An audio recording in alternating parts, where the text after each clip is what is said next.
Hi, everyone. This is Lauren Steiner. Welcome to tonight's edition of the Robust Opposition. I'm really thrilled to be hosting my guest tonight, who is Insurance Commissioner Dave Jones, and he is running for Attorney General. How are you doing tonight, Dave? I'm doing great. Great to be with you. Thank you. All the Bernie-crats love you. Well, I wanted to just talk a little bit about, I've got a lot of questions lined up for you, but I just wanted to give people your background. You started out as a legal aid attorney, then you were in the Sacramento City Council, then you were in the State Assembly, then you were a special counsel to Janet Reno in the U.S. Attorney General's office, and now you're the insurance commissioner. How about talking about your the accomplishments in any or all of those positions of which you are most proud? Well, I like to still think of myself as a legal aid lawyer. That was a very special job representing farm workers and low-income families and individuals and their legal needs. And I guess the common thread throughout all of my public service has been exactly that, helping people in need, advancing a progressive vision. As insurance commissioner, I'm very proud to have saved consumers $3.1 billion in rates they would otherwise pay by rejecting rate increases. We've arrested over 5,500 individuals for various types of fraud and obtained convictions about the same number, and returned hundreds of millions of dollars to people in disputes with insurance companies. So I think what I'm most proud of is the consumer protection work, but also I've been very active in other areas as well, whether it's expanding access to health care, defending LGBT rights, advancing gun control. All of it is connected to helping people and advancing a progressive agenda. So you are running against the current appointed Attorney General, who is Xavier Becerra. And he's been spending a lot of time fighting Trump. He's filed 32 lawsuits. How would you say you are different from Becerra? And how will you be different as Attorney General? Well, there's no question I'll fight Trump, and I'll do so effectively. One of the things I bring to the job is practical experience as a lawyer for over 30 years. Mr. Becerra served in Congress for 26 years. His bar license was inactive during that period of time. He wasn't practicing law until he was just recently appointed. He's never run a agency before, let alone a statewide law enforcement agency. I've been running a statewide consumer protection and law enforcement agency for the last 7.5 years. Any Democrat is going to resist Trump, no question, and I'll do exactly that. But there's a lot more to the Office of Attorney General than resisting Trump. That's not being done. For example, there are 10,000 persons who are either adjudicated so mentally ill they shouldn't have a gun, or they're guilty of a serious felony, or they're subject to a domestic violence restraining order. It's the responsibility of the Attorney General to make sure they surrender their guns. He hasn't done it. The opioid overdose and addiction problem we have in California. Well, the experts say one of the best ways to address that is by having a database that doctors can check before they write more prescriptions for opioids. Well, again, that's his responsibility to get that database up and running. He hasn't done it until the other week, so physicians weren't able to check it. The San Jose Mercury News called him out for enabling more opioid overdoses and deaths because he didn't get that database up and running. Or what about ExxonMobil, which has been widely reported? They've had a group of scientists that have been reporting for decades that climate change is real, it's man-made, it'll have an impact on oil prices. At the same time, they've been denying climate change and telling their shareholders it's not real. Well, the New York and Massachusetts attorneys generals have opened full-fledged investigations of ExxonMobil's denial of climate change and lies. If I were Attorney General, I'd be right there with Massachusetts and New York's Attorney Generals in investigating Exxon.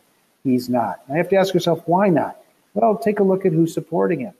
He's taking money from big oil. I'm not. He's taking money from big insurance. I'm not. He's taking money from big tobacco. That's a tremendous conflict of interest. There's, in fact, a unit within the Attorney General's office that's supposed to be responsible for overseeing all of the consent decrees and judgments against big tobacco for making people ill. It's a conflict of interest for him to take money from them. He's taking that money. I'm not. The bail industry. I'm a big proponent of bail reform. I'm not taking any money from the private bail industry. He is. So I think that you have to take a look at who's supporting each of us, and his supporters include big oil, big tobacco, big insurance, the bail industry, and I think that speaks volumes of where he is on the policy spectrum. You know, Kamala Harris also did not join that Exxon lawsuit, and Would you join the opiate lawsuit against Big Pharma? Absolutely. I mean, I think one needs to use the Office of Attorney General in a very aggressive way to hold corporations accountable. And I've done that as insurance commissioner, including going after CEOs of companies and major companies to make sure that when they engage in wrongdoing, they're held accountable. In fact, I've even gone after other public officials. It was our investigation that resulted in the resignation and conviction of Senator Ron Calderon for taking bribes. That was my department that discovered that he was taking bribes from a hospital CEO. And so when the detectives came to me and said, Commissioner, we can't believe it, a leader of your party, a leading Democrat, the chair of the Senate Insurance Committee, he's taking these bribes, what do we do? I said, well, we're now doing a public corruption investigation. Now, sadly, the attorney generals historically have not wanted to engage in investigating public corruption. They don't want to have disagreements between themselves and other officials. I think you got to enforce the law, follow the facts wherever the facts go. So we did a public corruption investigation, and we worked closely with the United States attorney to obtain a federal conviction of Senator Calderon and his younger brother, Tom Calderon, the former assembly member who was running the family nonprofit, quote unquote, to which the bribes are being laundered. They're both in federal prison today. So I think it's really important that we have people that are independently minded, that are going to follow the facts where they take us, and they're going to be willing to stand up to either corporate interests or other public officials that are doing wrong things. Well, let me ask you this. Are you 100% corporate free, or do you just not take money from those industries you named? I'm not taking money from any of those industries, although I will tell you that I don't think I've gotten many other corporate contributions beyond that because of my strong consumer advocacy work as insurance commissioner and previously. Mm-hmm. Now, as far as campaign contributions, you know, people are making a big deal about this oil money out pledge. And it's come to my attention that the way that big oil contributes is not so much through direct contributions to lawmakers, but through the Democratic Party, which supposedly ended in December of 2016. It was funneled through the party. And I don't know if anybody's actually checked to see if it's still coming. Have you checked? Well, what I do know is this, that the Environmental Caucus of the Democratic Party of the state of California has an oil pledge. And I was the first to sign that pledge. I'm not receiving funds from the Democratic Party. It wouldn't surprise me if there is still corporate money flowing in various ways to the Democratic Party. But I'm not taking money from big oil. My opponent in the Attorney General's office is, and I think that's wrong. Yeah. And the other way, of course, is lobbying, direct lobbying expenses. The Western States Petroleum Association spent $14 million lobbying just last year alone. So I don't know what you can do on a statewide level. I know candidates are always talking about we have to overturn Citizens United, but that's such a heavy lift to overturn a Supreme Court decision, especially when we have this right-wing court that's about to, you know, rule on the Janus case and take away some of the last remaining protections of labor. What do you think we could do on a state level as far as campaign finance reform? Well, I've been a big supporter of clean money measures, including those that require greater disclosure. I think those are very important. I'd like to see publicly financed campaigns to get the private money out of it entirely. So I continue to advocate for that. There's also something that could be done today, and it has to do with the legislature. So one of the big challenges that those of us that are progressives face when we're trying to get progressive bills through is the bill gets assigned to a committee, and the people on the committee are aligned with the industry that that committee oversees. For example, the insurance industry. So I sponsor all sorts of consumer protection bills related to insurance, only to see those bills die in the insurance committee. Well, guess who takes a lot of money from the insurance industry? The members of the insurance committee. So the houses, the Senate and the Assembly, and the leadership of those houses could adopt a rule that says that if you want to serve on a committee that oversees a certain industry, you can't take money from that industry. So if you're on the insurance committee, you don't take money from the insurance industry. If you're on the judiciary committee, you don't take money from lawyers. If you're on the other committee, you don't take money from whoever that committee oversees. That's something that would not require a change in Citizens United. It wouldn't require a change in the Supreme Court. It's something that could be done by Democrats that control both houses in the state legislature.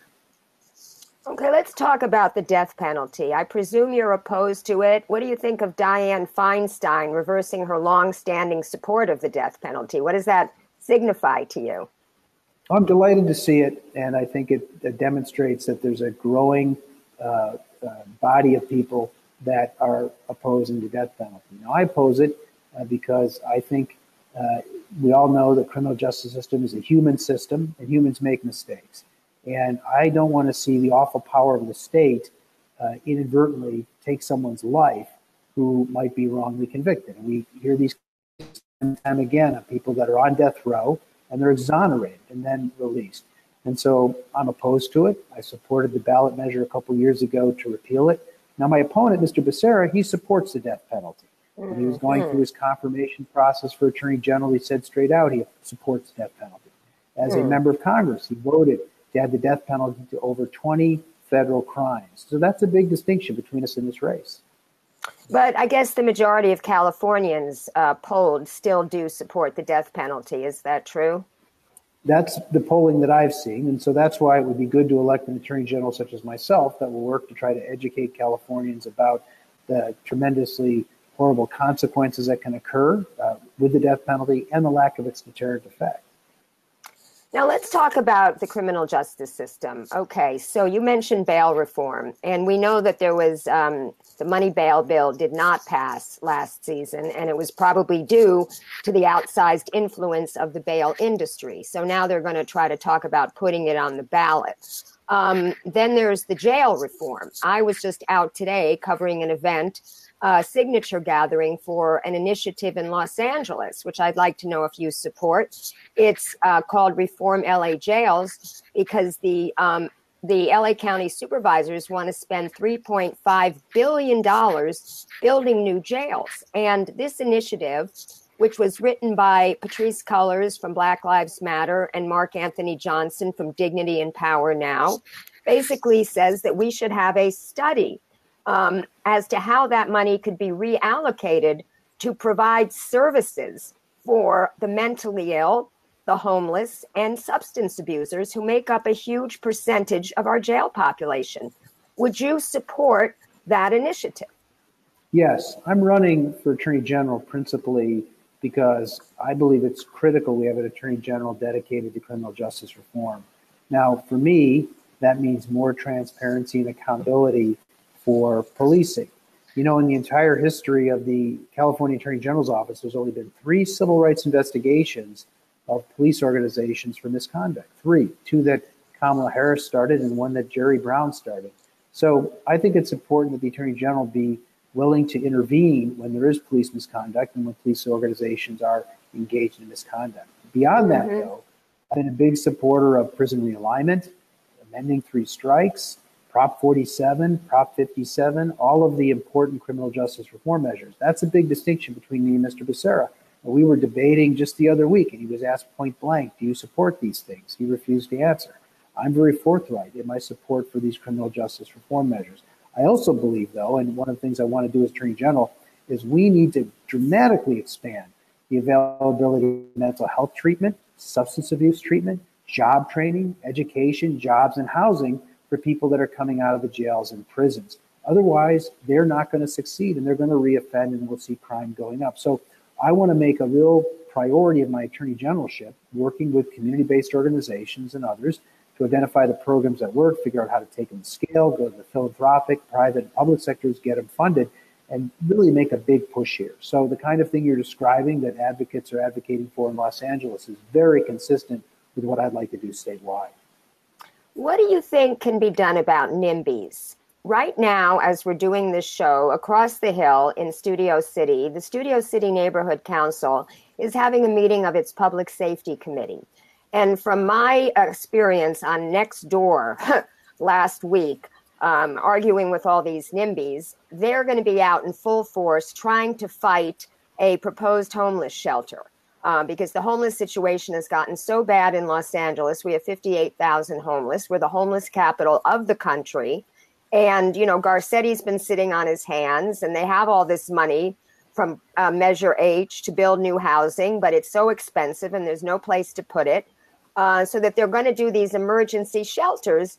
And the people in the community are all up in arms about it. They were protesting in Koreatown the other day.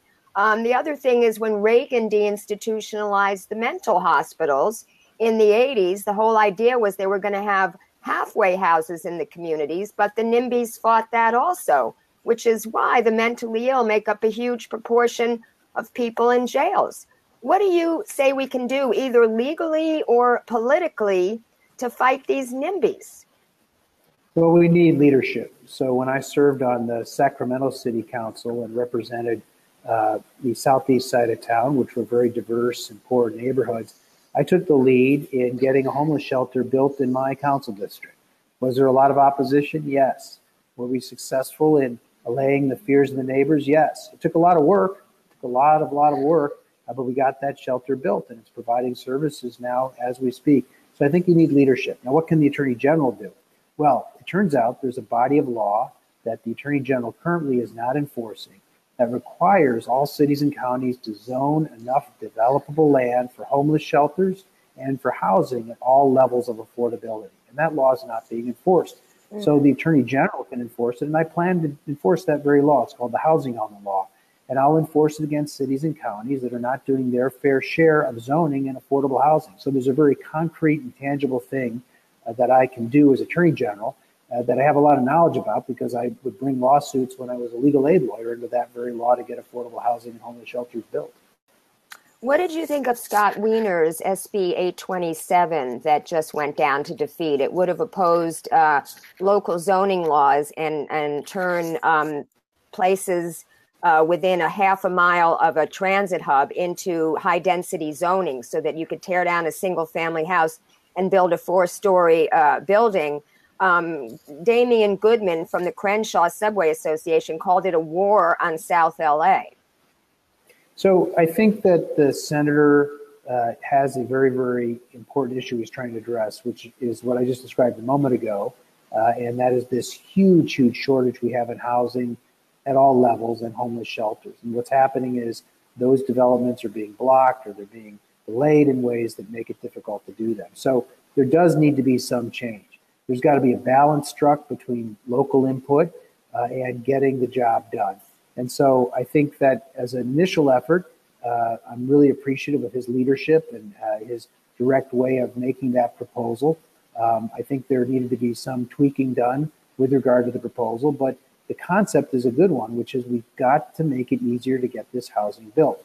Now, I don't need a new law as Attorney General, though, to enforce the existing law, which requires localities to, at a minimum, have enough vacant developable land zone at higher densities to accommodate housing, and that's the law I'm going to enforce.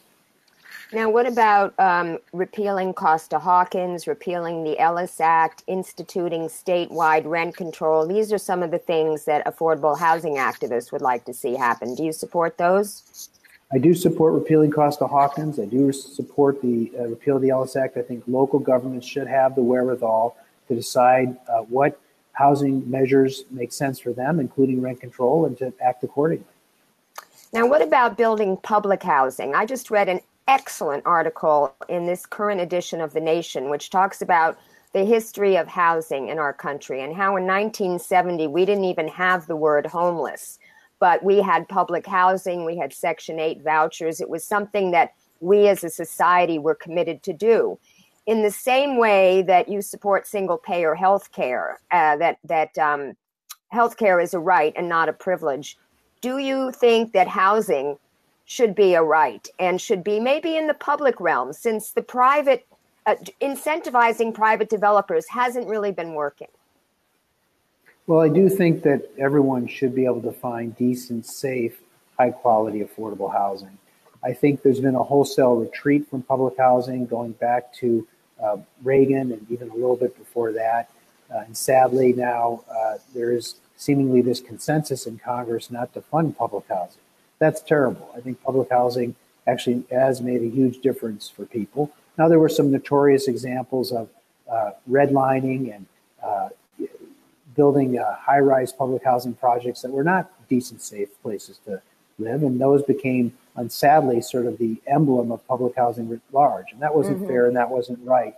But yes, I think we ought to do more public housing. There ought to be more Section 8 vouchers available. Another policy that I have been an advocate for, and as a city council member, actually wrote this into law, and as a legal aid lawyer, brought about these policies in other cities and counties, and that is inclusionary zoning, where a percentage of all new housing has to be affordable to very low and extremely low income people. And so that's another way to basically take the engine of the private market to get some affordable housing built. Now, oftentimes those ordinances allow people to buy their way out, kind of like how rich people used to buy their way out of the Civil War. They'd send some proxy. Well, some of these ordinances allow you to pay a fee and not build the housing. Not my ordinance. My ordinance required that you actually build the housing for people, so you couldn't just dump me into some pot somewhere and never see it be built. Right. That's a good one. Let's switch gears and talk about corporate crime. Because Kamala Harris has been criticized for not following the recommendations of her staff and prosecuting Steve Mnuchin for fraud that One West Bank did. And he gave her campaign contributions when she ran for attorney general. And after she did not prosecute him, he gave her campaign contributions for her Senate run. Would you have prosecuted Steve Mnuchin? Yes. Okay. Now, let's talk about this. Eric Holder, I saw him at the convention, the Democratic National Convention. I was a Bernie delegate, and I went up to him and I said, "Excuse me, Mr. Holder, I'm wondering what you think of this. The optics of you going back to Covington and Burling, which represents the banks, when you did not prosecute any bankers, I usually say banksters, but to him I said bankers, for causing the financial collapse." And he said to me, "Listen, sweetheart," I'll never forget him calling me sweetheart. He said, "Get your facts straight. Number one, I don't represent the banks," which is, maybe he personally doesn't, but he's a partner in his law firm and his law firm does, so he does share the profits. And then he said, "But don't you think that it would be a career-making move for any young lawyer in the Justice Department if they could make a case and put a banker in jail?" Bill Black addressed that. And Bill Black, you might remember, was part of the prosecution of the savings and loans institutions. And they had 1,000 FBI agents on that case, and 1,000 bankers went to jail. And that made the financial collapse, that compared to the financial collapse, that was like a kid robbing a candy store. So the question remains, and let's take a current example, Wells Fargo. So John, Chung held up some business at Wells Fargo. My city of LA is trying to divest from Wells Fargo, but they keep paying these huge fines for all sorts of, civil fines for all sorts of fraud. The latest one being selling of these auto insurance policies. Would you think about criminally prosecuting any of the executives at Wells Fargo? Yes. And so I think that the broader point, too, that you're making is one with which I agree, and that is during the Great Recession and the financial collapse that precipitated it, it wasn't hardworking men and women that brought the entire financial house down. It was the banks and the investment banks and Wall Street that was engaging in all sorts of practices that ultimately had no value. And when the music finally stopped, there weren't enough chairs and the whole thing collapsed. Not to mix too many metaphors. So no question in my mind that there were people that were responsible that were not held accountable. And I would have been far more forward-leaning than the United States Department of Justice was in holding them accountable. So if you do get elected, you are going to look into if you can make a case against any of the executives of Wells Fargo. Yes, although I don't want to be not totally straightforward with regard to questions about statutes of limitations and how much time has gone by, but certainly. And I'll take a very aggressive and robust approach, as I've done as insurance commissioner. So when we got wind that there was a hospital CEO that was bribing doctors and chiropractors, the owner of a big hospital in Long Beach called Pacific Memorial, we didn't shy away from investigating him just because he was a CEO and a rich guy that owned a big hospital. We investigated him, put all the evidence together, and worked closely to make sure he was convicted. Sutter hospitals, where we found them engaging in fraud. I took them on successfully. So in case after case, I've demonstrated a willingness to stand up to the big interests and hold them accountable. And I'm not afraid to do that as Attorney General. Now, our our challenge has been historically, we've had attorney generals that don't want to tangle with some of these interests. And so you want to elect someone who's independent, and that's what I am, who's not going to politicize the office, who hasn't been appointed by someone and therefore is beholden to them. And so what you get with me is a very no-nonsense, independent, strong progressive who will follow the facts where they go and apply the law. I have one more question on the banks. There was $331 million of the $25 billion that was supposed to go to homeowners here in California. And Kamala Harris let Jerry Brown take it for the budget deficit. But now that we're back in a budget surplus, she didn't go after, and Xavier Becerra did not go after this money to give back to the 800,000 homeowners. And there was a lawsuit by a community organization, and the judge agreed that the money should be gotten to the homeowners, but said that it was a legislative fix. Would you commit to see what you could do, again, with statute of limitations and all that, to getting that money back from the state distributed to the homeowners? Yes. Good. That was a good answer. Now, let's talk about single-payer health care. I assume that you're for SB 562 or some form of single-payer health care for the state of California. Is that correct? Yes, more than that. I'm the first statewide elected official in California to formally endorse SB 562 in the legislative process. Now, there's been a lot of lip service paid by other statewide elected officials to single-payer, but not one of them, other than me, formally endorsed it in the legislative process. That's another big distinction between myself and Mr. Becerra, who did not endorse and support SB 562. But, of course, Anthony Rendon talks about all these, problems that we would have, what with waivers and how it's going to be financed and all that. Where do you see the financing coming from? Well, there's no question there are big challenges. I mean, a big part of the architecture of that bill and single payer in California is the federal money. And so what I've been doing as insurance commissioner is doing everything I can to fight back against Trump and all the things he's doing to try to cut the Affordable Care Act. Why? Not because I think the Affordable Care Act's perfect or where we ought to end up, but because there's a lot of federal money that flows to us that's allowed us to expand health care coverage to 5 million Californians that didn't have it before. So we definitely need to fight back against Trump in terms of trying to undermine health care reform. And then, yes, there will come a time when we've got to go to the federal government and say, hey, look, we'd like to redeploy that federal dollars to single payer. But this whole argument that it wasn't completely worked out and not all the T's were crossed and I's were dotted. Well, I served in the legislature for 6 years. Big bills don't get done until the very end. They typically are introduced, they move along, the details are filled in. And so I did not find persuasive the argument that, well, gee, the entire thing hadn't been completely figured out. And indeed, there was a very thoughtful study that was done by an academic institution that looked at what you could do in terms of funding sources to make it work. So I really wanted to see the bill move forward. I thought it would continue to be an opportunity to try to refine. Are there a lot of challenges with doing it? Absolutely. Is it expensive at the front end? Yes. But every other industrialized nation has figured this out. They're doing it. They've got better health outcomes than us. They're spending less money on inefficiency and waste and profit, middle people. And we ought to do it too. We're big enough to make it work. Do you support a state bank, and would you want that state bank to do other things other than house the money from the marijuana industry? And if so, how would you propose it be capitalized? Well, one of the big ideas swirling around right now is the notion of a state bank to help the cannabis industry with banking. And there's no question the cannabis industry has a huge problem on its hands because it can't find banking. And so it's running around with cash, which is itself a recipe for crime and for money laundering and all sorts of bad things. So why can't they find banking? Well, the federal government continues to treat marijuana as a illegal substance. And so the bank regulators won't let banks in California touch the money that's coming from the cannabis industry. What can we do about that? The state bank. Maybe, but the problem is the state bank still has to connect with all the other banks.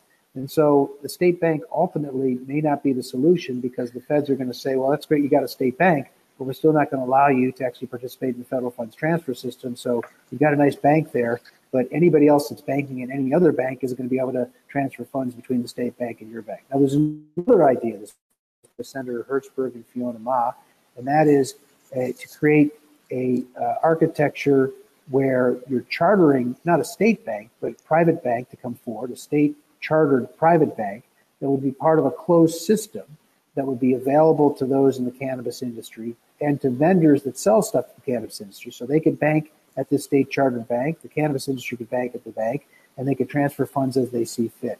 So that's a very interesting idea, and one that's actually in the legislature right now that I support. I think that we've got to be thoughtful and aggressive about this. Now, what I'm doing as insurance commissioner is I'm making sure there's insurance for cannabis, which has been a big challenge. But the last year and a half, I've gotten 20 surplus lines writers to write insurance and 2 admitted commercial carriers to write insurance too. So I'm very excited about this because I want to make sure that when anybody goes into a cannabis retail facility or works for a cannabis business or sells products to the cannabis industry, that there's insurance to cover all facets of those transactions and those activities. Now, what about the black market? Seeing as it's been legalized, it now is apparently 30% more to cover all the taxes. So there's worry that there's going to be a thriving black market. What is your office going to do about that? Well, I think that we're in early days right now with the legalization. Just remember, it was only in January that the licenses first started coming available. And the good news is the cannabis industry has been very supportive of being very completely regulated, and we do have a very robust regulatory regime. The challenge has been that the regulatory regime requires you to get a state license, which there is one, but also a local license. And not all localities have been willing to create a licensing mechanism. So that's been a real problem. And what that has meant then is that some cannabis businesses in some parts of the state which can't get a license continue to stay in the black market. Some cannabis businesses also are looking at the taxes and saying, gee, these taxes are really high. Maybe I just try to stay out of the regulatory regime. I think that's a mistake. So whether we need to adjust the tax level or make sure that the licenses are more uniformly available, we've got to bring everybody in. But if there are people that continue to hang out, then we're going to have to enforce the laws against them, because it's not fair to the ones that are incurring all the costs of the taxes and the regulatory requirements that are bringing themselves into compliance to have people that can undercut them that sit out in the underground economy. This is not just a problem with cannabis. It's a problem across the whole economy where you have businesses who cheat and they have an unfair competitive advantage against businesses that don't cheat. So as insurance commissioner, I've spent a lot of time going after cheaters that are cheating on workers' compensation insurance, not getting enough for their employees, helping to put them in jail. As Attorney General, I want to make it a real focus to go after all facets of the underground economy where businesses are cheating and taking advantage in ways that put them at a competitive advantage over their competitors who are following the rules. We are seeing examples of local DAs not prosecuting killer cops. Here, Jackie Lacey just had a really classic case where the cop's partner disputed his story. He said that the victim was reaching for his gun. The police commission said that he should be prosecuted. Even Charlie Beck, the outgoing police chief, said he should be prosecuted. And Jackie Lacey, the DA, did not prosecute. A lot of people think that's because she gets campaign contributions from the Police Protective League, or that, she needs the testimony of the officers to make her other cases. So people have been suggesting that some of these cases be transferred to the state attorney general. So I guess my specific question to you is, in Sacramento, where you're from, if the DA there chooses not to prosecute the officer who killed Stephen Clark, would you prosecute him? Well, let me back up and say what I said earlier, which is that one of the reasons I'm running for Attorney General is I think there needs to be more transparency and accountability with regard to law enforcement. And as I said earlier, there have only been 3 cases in the entire history of the Attorney General's office where a civil rights investigation was initiated of a local law enforcement agency. So no question, we can do better than that. And I plan to. I plan to intervene where there's evidence of misconduct and a failure on the part of local law enforcement or prosecutors to fairly and impartially investigate. And that includes bringing prosecutions where people have engaged in misconduct and they haven't been held accountable by local authorities. I also think, too, we have to recognize that policing is a very difficult job. I think we need to spend more dollars on training. I think we got to train in de-escalation as opposed to confrontation. I think that there's now a conventional wisdom that police organizations need to be trained in unconscious biases. Well, I lead a law enforcement organization currently. I have 300 sworn peace officers that work for me. 2 years ago, before it became conventional wisdom, I instituted unconscious bias training for all of my law enforcement officers. Why? Well, look, we all have histories, backgrounds, experiences. As much as we try not to be discriminatory, we bring things to our interactions with each other, and we're not even aware of what those things are sometimes. And so being mindful and conscious and thoughtful about your biases is a great way of mitigating against them. And who needs that more than anybody? Well, I think public servants do, law enforcement officers do, and so we've instituted that training. And I would model that and seek to do that as the Attorney General as well. Okay, let's switch to the environment and talk about fracking. Do you support a ban on fracking? I do. Now, what about what we hear that would invoke the takings clause of the Constitution? How would you get around that? Well, I have to say that I think that the state has regulatory authority over how minerals are extracted from the ground. And so it may be that you've got to apply it on a going forward basis, so you can't take away drills that are already engaged in fracking, that are already in place. But I do think we do have that regulatory authority. The state is given very broad public safety authorities, health and welfare, public safety. That's the province of the state.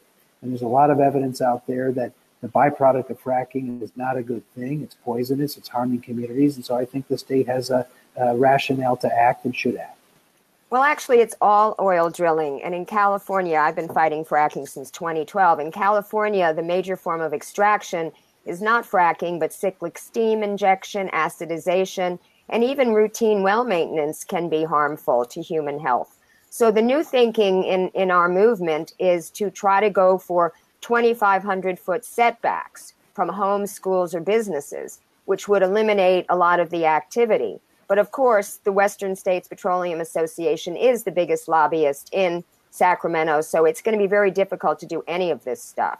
I solicited some questions, and they're very concerned that while the Exide battery factory was poisoning people in that community for decades, they finally closed it down. They are transferring the cost of the remediation onto the taxpayers, taking it away from the company. And the remediation is only going to cover about 2,500 homes. And I believe there are 100,000 households. So what would you do to hold Exide and not the taxpayers accountable? And then I'm going to ask the part two of the question, which relates to the Torrance refinery. So they're using hydrofluoric acid, which is extremely dangerous. And the AQMD is not willing to force the Torrance refinery to change to sulfuric acid, despite the fact that it is eminently doable and way less dangerous. And legislators won't push a bill that was written to ban it because of pressure by labor and business. So what would you do? What could you do to help these two communities? Well, these are both very important examples of environmental justice, where particularly noxious uses that have very dangerous byproducts are cited in communities, oftentimes in California cited in poor communities or communities of color that are least able to defend themselves historically from these sorts of things. So I think the role of the Attorney General is to enforce the laws in an aggressive way. I would make environmental protection, environmental enforcement a top priority, make sure we assign sufficient staff to that, and look for laws that are available to us to try to protect people from these sorts of noxious uses and hold accountable the polluters and make sure they pay. And so I would look at whatever laws are available at the state or even federal level, if I can use those laws, to do everything I can to make the polluters pay. I believe very strongly in the principle polluters pay. I don't think that these costs ought to be socialized. So that's why, for example, I'm against the utilities' latest great idea, which is to immunize themselves from liability for wildfires. That'd be awfully nice for them, not great for the rest of us. Because what they hope to do is they hope to pass those costs on then through rate making to the ratepayers through the PUC. So I think polluters need to pay. I think more broadly, those that are responsible for actions that hurt people, that's the fire example, utilities ought to be responsible for paying too. And those costs, those injuries shouldn't be socialized to all the rest of us. Right. And they also want to bury, Songs wants to bury their nuclear waste on the beach, from the San Onofre nuclear facility. And that's a very dangerous situation that the people down in San Diego are fighting. I wanted to ask you about something I read recently. The ACLU just put, I don't know if it was a lawsuit or a press release, but they basically said that Amazon is giving facial recognition software, a system, to government law enforcement agents, including California has expressed interest in it. And they will be able to track people, which is very worrisome for protesters and immigrants. And also it would give them the ability to sort of spy on an entire neighborhood. What can you do as Attorney General to make sure our privacy is protected and our civil liberties are protected too as protesters? Well, at some level, the law needs to catch up with the technology. There are a lot of these new technologies available that are collecting massive amounts of data about us, which, as we saw in the Facebook Cambridge Analytica scandal, then became available to a company, maybe unbeknownst to Facebook, that used this in ways to try to manipulate and suborn an election. So you have the data collection, data retention, a data loss problem. And then you have these other technologies, as you've described, that allow either the private sector or public sector to closely monitor people potentially, and to collect a lot more information about people. So, I think privacy is important. I think that making sure we're adjusting our laws to try to keep pace with these technologies to further protect people's privacy. I think the role of the Attorney General is to try to look at each of these things and offer guidance, and where necessary, bring lawsuits against private or public actors that are intruding in people's privacy in ways that violate the law. But some of these tools can also be useful too, right? And so there's a balance to be struck. So you point out that law enforcement might use it to monitor people that are engaged in peaceful protests, and that could be a problem. But also, we've got a problem with all sorts of hate speech and provocation by people that are engaged in hateful activities. And so having some ability to get ahead of that sort of situation as it unfolds could be a valuable thing too, to try to keep the peace. So I think it's about striking a balance and making sure the laws are adjusted in ways to make sure that we're protecting people's civil liberties and privacy. At the same time, when we need these technologies to go after bad actors, we can use it to go after bad actors. So if the legislature passes Wiener's good bill, SB 822, and we get the strongest net neutrality laws in the nation, and the telecom industries go after it, you will defend that, right? Yeah, I'm a big supporter of net neutrality. I think it's the right thing to do. I think that Senator Wiener has a very thoughtful approach to using state jurisdiction to try to accomplish that here in California, and I think we ought to do it. The ability to basically use the pipeline to squeeze out certain providers of content and to favor others just isn't right. I mean, essentially, it's a common carrier.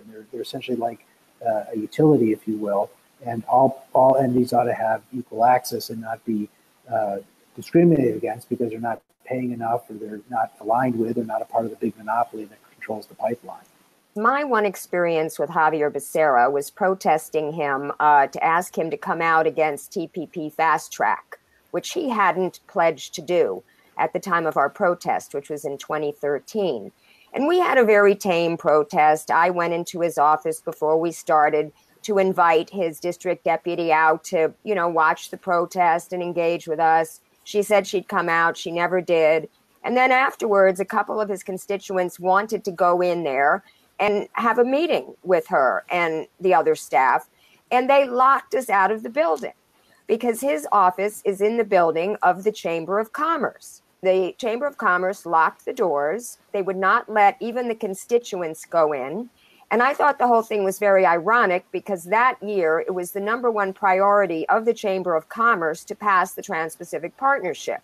And they had the ability to walk from their office to his office anytime they want, but his own constituents wouldn't be allowed in and were told they had to make an appointment.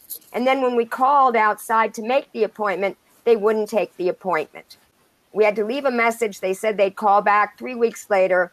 they had never called back. So this is my experience with Javier Becerra. I wasn't happy about it. How do you plan to be accessible to your constituents once you become Attorney General? Kamala Harris also, by the way, was not accessible. Carlos Marroquin, who's with the Bernie Sanders Brigade, he used to be with Occupy Fights Foreclosures.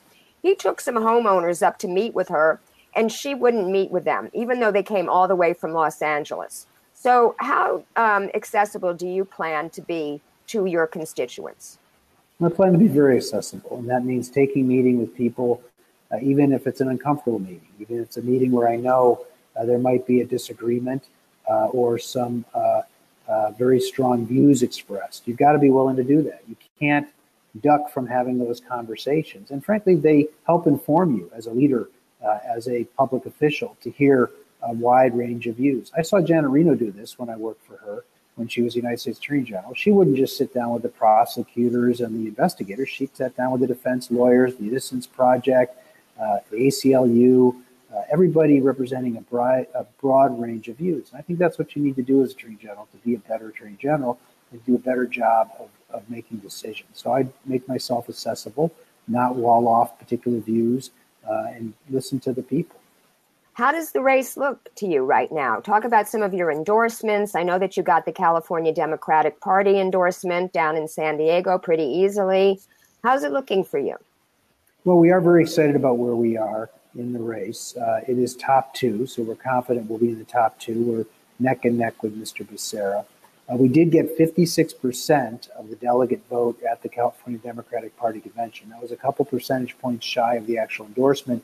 But our opponent, the actual appointed Attorney General, only got 42%. So in that 56% were people from all walks of life, all ethnicities, all genders, all races across all of California. So we felt really good. And that coalition continues to be behind us. We've been endorsed by the California Federation of Teachers, the United Teachers of Los Angeles, for example. So we're really proud to have the teachers' support. We've gotten the support of the National Organization for Women, which is a tremendously important reflection of my advocacy for women's reproductive health care, the right to abortion, and all the things that are necessary to protect women's civil rights. We've been endorsed by the Consumer Federation of California, the leading umbrella group for consumer advocacy, reflecting my strong views about consumer protection, and by organizations up and down the state like the Stonewall Democrats of Los Angeles, the Young Stonewall Democrats of Los Angeles, a variety of other progressive Democratic groups, Bernie-crat groups, and others. So we're very excited about the level of support that we're getting, and we're very excited to be only 12 days out from the election. So we're hoping people remember there's an election on June 5th and go vote. If you've gotten that permanent absentee ballot, fill it out. Hopefully you'll fill it out, Dave Jones for Attorney General, send it back in, and then we'll have the votes we need to move on to the general election. One of the big issues that I fight is the privatization of education, specifically through the advancement of charter schools. And I think you know that the charter schools don't think that they're accountable to the Brown Act or the Public Records Act or any of these acts. They tried to have some legislation this year, but it failed. But I actually looked at a 17-page report by the legislative analyst that said that the charter schools should actually be accountable to these acts without legislation. So if I send this to you after we do the show, will you take a look at it and let me know if you're willing to enforce what this legislative analyst already thinks they should be held accountable to without legislation necessarily having to get passed? I'm happy to take a look at it. I just want to share with you my own views with regard to the privatization and profitization of schools. I'm against it. I think it's a huge travesty to take our public schools and turn them into profit centers. I think that the privatization of our schools is the wrong direction, wrong way to go. And I fought that consistently throughout my public service career, including here in Sacramento, when the basketball player Kevin Johnson got the bright idea of trying to take more public schools and turn them into for-profit charters. And so I've been consistent in that view. I do think we need to make more investments in education. I think we need to make more investments in our teachers and the classified employees that help the schools. And certainly there's a lot more to be done there. But I think profitization and privatization of schools is not the way to go. Great. Well, thank you very much for being Thank a you. guest on my show tonight. I've really enjoyed our conversation, and I wish you great luck and hope that you will be the next Attorney General. Great. Well, let me close on this. It's been a wonderful time to spend some time with you and your viewers. Folks want to learn more about the campaign, they can go to davejones2018.com, go to our Facebook page, our Twitter page, and we're trying to encourage people that support me to get the word out. Social media is a great way to do it. Email your friends, email your family, email your coworkers, and elect a true, strong progressive to the Office of Attorney General. Great. Thank you so much, Dave. Thank you. Between now and June 5th, I am going to try to get some more candidates on. Part of my series, Will the Real Progressive Please Stand Up? And it was really great to have Dave Jones on tonight. And I encourage all of you who may be watching this show for the first time to please follow me on Facebook, on Twitter at Lauren_Steiner, subscribe to my YouTube channel, Lauren from LA, and make sure you click the bell so that you get notified when I upload a new video. Thank you very much, and keep fighting.